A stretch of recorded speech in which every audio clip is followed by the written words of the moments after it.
கொள்ளு மிளகு ரசம் செய்ய போகிறோம். முதல்ல ஒரு பேன் எடுத்துக்கோங்க. அந்த பேனில் வந்து நெய்யை விட்டுட்டு அந்த நெய் மெல்ட் ஆனதுக்கு பிறகு காஞ்ச மிளகா, முழு மிளகு, முழு மல்லி, முழு சீரகம், பெருங்காயப்பொடி இதெல்லாம் சேர்த்து 2 நிமிஷம் வறுத்து எடுத்துருங்க.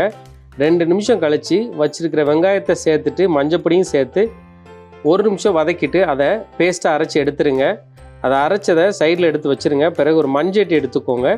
அந்த மண்சட்டியில் இந்த மண்சட்டி சூடானதுக்கு பிறகு எண்ணெயை விட்டுடலாம். எண்ணெய் சூடானதுக்கு பிறகு அரைச்சி வச்சுருக்கிற பேஸ்ட்டையும் சேர்த்து அந்த அரைச்ச பேஸ்ட்டை நல்லா வதங்கினதுக்கு பிறகு வேக வச்சுருக்கிற கொள்ளுவையும் வேக வச்சுருக்கிற அந்த பருப்பையும் நாட்டு சர்க்கரையும் உப்பையும் அதோடு சேர்த்து நல்லா மிக்ஸ் பண்ணிவிட்டு கொஞ்சம் தண்ணியை விட்டுருங்க. தண்ணியை விட்டு கொதிக்க விட்டுட்டு அதே இதில் கொஞ்சம் புளியும் சேர்த்ததுக்கு பிறகு ஒரு கொதி வர்ற வரைக்கும் வெயிட் பண்ணலாம்.